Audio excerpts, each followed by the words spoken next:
बिस्मिल्लाहिर्रहमानिर्रहीम। मुअज़्ज़ज़ असातिज़ा कराम, अस्सलामु अलैकुम। गौहर पब्लिशर्स की जानिब से खुश आमदीद। हमारा स्लोगन है redefining the geography of education through digital resources for conceptual learning. मेरा नाम साजिदा नूर है।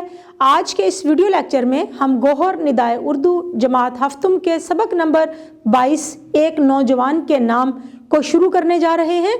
तो आइए चलते हैं हासिलाते ताल्लुम की जानिब। मुअज़्ज़ज़ असातिज़ा कराम, इस सबक की तकमील के बाद तलबा इस काबिल हो जाएंगे कि वो नज़म को दुरुस्त तलफ़्फ़ुज़, आहंग, हरकत व सकनात के साथ बयान कर सकें। यानी कि इस सबक को पढ़ाते हुए, इस नज़म को पढ़ाते हुए हमने बच्चों को इस काबिल बनाना है कि वो कोई भी नज़म पढ़ें तो उसका मफ़हूम उन्हें इतनी अच्छी तरह से समझ आ जाए कि वो उसको दुरुस्त तलफ़्फ़ुज़, दुरुस्त हरकत व सकनात, तरतीब और तसलसल के साथ अपने अल्फाज में बयान कर सकें।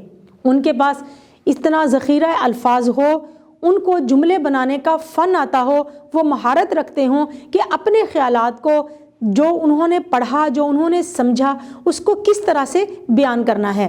तो बच्चों को इस काबिल बनाने के लिए हमने बच्चों को ये नज़म पढ़ानी है। ये नज़म बच्चों को लय और आहंग के साथ पढ़ना सिखाना है, क्योंकि नज़म पढ़ने का अंदाज़ थोड़ा मुख्तलिफ होता है नसर की निस्बत।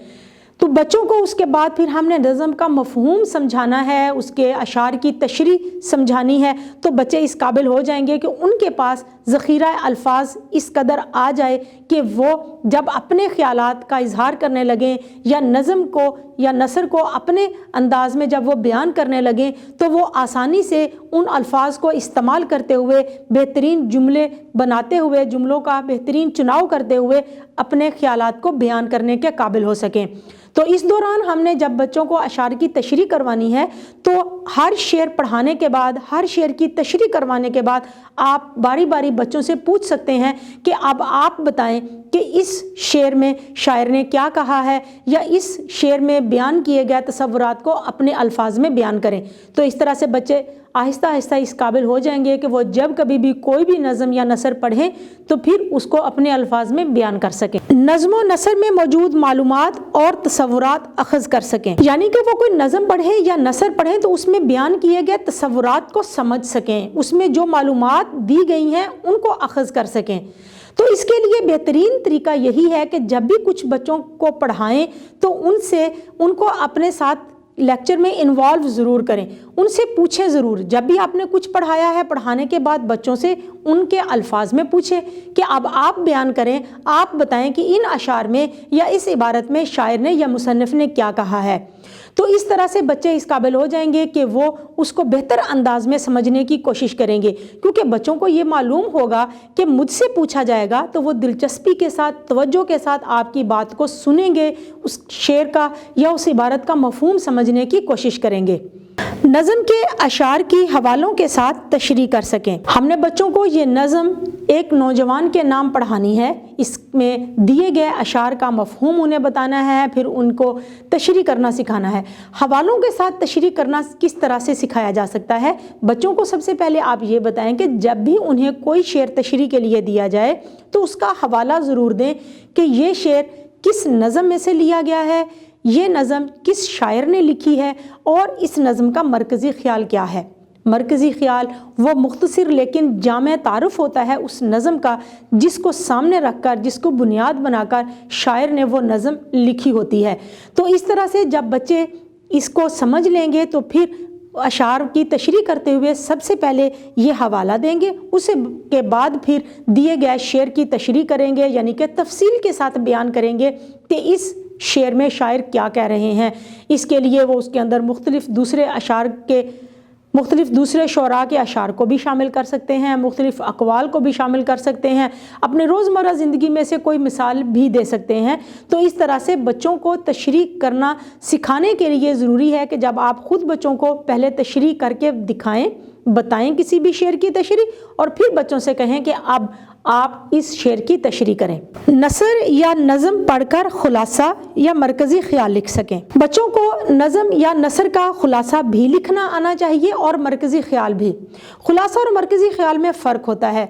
खुलासा किसी भी नज़म या सबक का जो है वो 1/3 हिस्सा होता है, जिसमें अहम नकात जो हैं उनको लिखा जाता है और गैर ज़रूरी الفاظ غیر ضروری جملوں کو اس میں سے حذف کر دیا جاتا ہے، جو اہم اور نکات ہوتے ہیں ان پر مشتمل خلاصہ لکھا جاتا ہے، 1/3 حصہ ہوتا ہے اپنے الفاظ میں لکھا جاتا ہے، لیکن واقعات کی ترتیب وہی ہوتی ہے جو سبق میں جس طرح سے نظم میں یا سبق میں بیان کی جاتی ہے، اپنی طرف سے کچھ بھی اس میں اضافہ نہیں کیا جاتا۔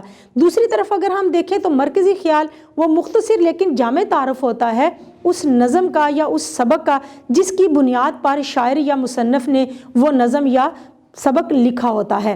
تو بچوں کو یہ لکھنا سکھانے کے لیے ضروری ہے کہ بچوں کو جملے بنانا آتے ہوں۔ جب بچے جملے بنانا سیکھ لیتے ہیں تو ان کے اندر پھر ربط پیدا کرتے ہوئے ترتیب کے ساتھ ان واقعات کو بیان کرنا بچوں کو جب آ جائے گا تو وہ اس قابل ہو جائیں گے کہ وہ بہترین انداز میں کسی بھی نظم یا سبق کا خلاصہ لکھ سکیں۔ خلاصہ بچے خود لکھیں گے، آپ ان کی رہنمائی ضرور کریں، ان کی مدد ضرور کریں، لیکن کوشش یہ کریں کہ بچے خلاصہ یا مرکزی خیال خود لکھیں، اور یہ اسی وقت ہو سکتا ہے جب بچوں کو اس سبق کا مفہوم سمجھ میں آ جائے، وہ یہ دیکھ لیں کہ اس میں اہم نکات کون کون سے ہیں جن کو انہوں نے خلاصہ کی شکل میں لکھنا ہے۔ استعارہ کی پہچان اور نشاندہی کر سکیں۔ سب سے پہلے تو بچوں کو یہ بتائیں کہ استعارہ ہوتا کیا ہے۔ جب ہم کسی بھی چیز کی خوبیاں کسی دوسری چیز میں دیکھ رہے ہوں تو اس کو استعارہ کہتے ہیں۔ مثال کے طور پر شیر بہادر ہے، شاہین بلند پرواز ہوتا ہے، تو اگر کسی شخص کو اس کی بہادری کی بنا پر شیر کہہ دیا جائے تو یہاں پر ہم استعارہ استعمال کر رہے ہیں، یعنی کہ مستعار لینا، ادھار لینا، کہ شیر کی جو بہادری کی خوبی ہے اس کو ہم نے ادھار لیتے ہوئے دوسرے شخص کو، دوسری چیز کو اس کی یہ خوبی دے دی اور اس کو اس کا نام دے دیا۔ اسی طرح سے اس نظم میں ہم پڑھنے جا رہے ہیں شاہین کے بارے میں، کیونکہ یہاں پر علامہ محمد اقبال رحمۃ اللہ علیہ نے اپنے نوجوانوں کو شاہین کہا ہے، تو یہاں پر انہوں نے شاہین کو استعارہ کے طور پر استعمال کرتے ہوئے اپنے نوجوان کو شاہین کا نام دیا ہے۔ تو اس نظم کو پڑھاتے ہوئے ہم مزید ایسے الفاظ بھی اس کے اندر سے دیکھ سکتے ہیں جو یہاں پر استعمال ہوئے ہیں استعارہ کے طور پر، لیکن بچوں کا تعلم پختہ کرنے کے لیے، بچوں کو اس کا زیادہ سے زیادہ فہم دینے کے لیے آپ مختلف اور الفاظ بھی جو ہے ان کی فہرست بنائیں جو ہم استعارہ کے طور پر روزمرہ زندگی میں بھی استعمال کرتے ہیں۔ مثال کے طور پر ماں اپنے بچے کو خوبصورتی کی وجہ سے پیار سے چاند کہہ کر بلاتی ہے، حالانکہ وہ چاند تو نہیں ہے لیکن لفظ چاند اس نے استعارہ کے طور پر استعمال کیا ہے۔ تو روزمرہ زندگی میں سے ایسی مثالیں تلاش کریں، بچوں کو جو ہے وہ موٹیویٹ کریں، انہیں کہیں کہ آپ روزمرہ زندگی میں سے ایسے مثالوں کی فہرست بنائیں جہاں پر ہم استعارہ استعمال کرتے ہیں، اور پھر ان کے معنی بھی ان کو معلوم ہونے چاہیے کہ کس خوبی کی بنا پر ہم نے یہ استعارہ استعمال کیا ہے۔ ذرائع ابلاغ میں اٹھائے گئے اخلاقی، معاشی، معاشرتی اور ثقافتی نکات کا سن کر تجزیہ کر سکیں۔ بچے اپنی روزمرہ زندگی میں ذرائع ابلاغ کا استعمال تو کرتے ہیں، لیکن بچوں کو ہم نے ذرائع ابلاغ کا مثبت استعمال کرنا سکھانا ہے، تو وہ کس طرح سے ممکن ہے؟ بچوں سے کہیں کہ جب بھی وہ کوئی ڈرامہ دیکھیں، کوئی کہانی پڑھیں یا کوئی فیچر پڑھیں، کوئی فلم دیکھیں، تو اس کے اندر بیان کیے گئے معاشرتی، معاشی، ثقافتی یا اخلاقی نکات جو ہے ان کو اخذ کریں، ان کا تجزیہ کریں، ان مسائل کی وجوہات تلاش کریں، ان کے حل کے لیے تجاویز دیں۔ تو جب ہم بچوں کو اس پوائنٹ آف ویو سے بچوں کے ساتھ بات کریں گے کہ آپ نے ذرائع ابلاغ کو اپنے علم کے لیے کس طرح سے استعمال کرنا ہے، تو پھر آپ دیکھیں گے کہ بچے ذرائع ابلاغ کا مثبت استعمال کریں گے، اور پھر ان کا جو ویژن ہے وہ بھی وسیع ہوگا، ان کا علم ہوگا، ان کے پاس زیادہ سے زیادہ معلومات آئیں گی، تو ان کے اندر اعتماد بھی آئے گا۔ اپنی جماعت کے معیار کے مطابق کسی بھی موضوع پر پر اعتماد انداز میں تقریر کر سکیں۔ ہم نے بچوں کو صرف تعلیم نہیں دینی، ان کو پڑھنا لکھنا نہیں سکھانا، ان کو صرف ڈگری کے حصول کے قابل نہیں بنانا، بلکہ ان کے اندر ہم نے اعتماد پیدا کرنا ہے تاکہ آنے والے وقت میں وہ معاشرے کے معزز اور ذمہ دار شہری بن سکیں، اعتماد کے ساتھ اپنے مسائل کو حل کرنے کے قابل ہو سکیں۔ تو اس مقصد کے لیے سب سے بہترین طریقہ جو ہے وہ ہے بچوں کو تقریر کا فن سکھانا۔ تقریر کرنے کے لیے صرف مخصوص بچوں کو آپ نے تقاریر کرنے کے لیے نہیں دینی، بلکہ تمام بچوں کو یہ موقع دینا ہے کہ وہ कमरा जमात में सामने आएँ, आके अपने ख्यालात का इजहार करें, तकरीर करें, और इसके साथ साथ जब वो सीख जाएंगे, उनके अंदर एतमाद आ जाएगा, तो फिर स्कूल में, सुबह की असम्बली में, या फिर हफ्तावार बज़्म अदब में, या जो मुख्तलिफ़ कौमी त्यौहार मनाए जाते हैं, यौम आज़ादी का प्रोग्राम है, यौम पाकिस्तान का प्रोग्राम है, तो ऐसे प्रोग्राम पर जो सबसे बेहतरीन तकरीर करने वाला बच्चा है उसको आगे लेकर आएँ। जब मुकाबले की फ़िज़ा पैदा होगी तो हर बच्चा कोशिश करेगा कि मैं जो है इसमें आगे से आगे बढ़ने की कोशिश करूं, लेकिन इस चीज़ को हमेशा मद्देनज़र रखना है कि तमाम बच्चों को मौका मिलना चाहिए। चंद मखसूस और फेवरेट स्टूडेंट्स जो हैं, सिर्फ उनको ही हमने आगे लेकर नहीं आना। हमारे लिए सब बच्चे बराबर हैं, सब बच्चों के अंदर एतमाद पैदा करना हमारा मकसद होना चाहिए। अपनी जमात के मयार के मुताबिक जुमले बना सकें, सादा, मुरक्कब और मुहावरात की मदद से। हम इस पर बारहा बात कर चुके हैं कि जुमले बनाना वो बुनियादी चीज़ है जो बच्चों को आनी चाहिए, क्योंकि अगर बच्चे जुमले बनाना सीख लेते हैं तो फिर वो पैराग्राफ लिखना सीख लेते हैं, वो मजमून लिखना सीख लेते हैं, उनके लिए खुलासा लिखना या तशरीह करना कोई मुश्किल नहीं होता। जुमले तीन तरह से हो जाते हैं। मुफरद जुमले हैं जिनमें एक बात की जा रही होती है, मुरक्कब जुमले हैं जिनमें दो बातें की जा रही होती हैं, और मुहावरात का इस्तेमाल करते हुए जुमले बनाना तो बच्चों को ज़रूर आना चाहिए, क्योंकि मुहावरात को हम उनके हकीकी मानों में नहीं, गैर हकीकी मानों में इस्तेमाल करते हैं। तो बच्चे फिर जब उनको जुमलों में इस्तेमाल करते हैं तो वो वहाँ पर उनके हकीकी मानों में इस्तेमाल करते हुए गलती कर जाते हैं।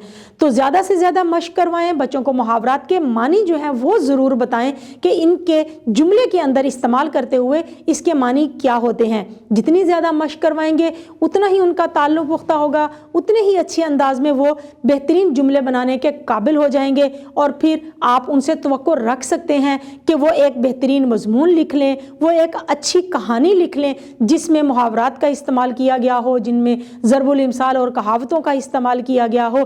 तो बच्चों को इस काबिल बनाने के लिए ज़्यादा से ज़्यादा जुमले बनाने की मशक करवाएं। मौजूद साथीज़ किराम, उम्मीद है कि आपको आज का ये वीडियो लेक्चर बहुत अच्छा लगा होगा। आपकी मदद के लिए हमारी वेबसाइट www.goharpublishers.com पर मॉडल पेपर्स की बुक्स, लेसन प्लान्स और स्कीम ऑफ स्टडीज़ दी गई हैं। आप वहां से भी मदद ले सकते हैं। इंशाल्लाह अगली वीडियो में अगले लेक्चर के साथ फिर मिलेंगे। तब तक के लिए अल्लाह हाफिज़।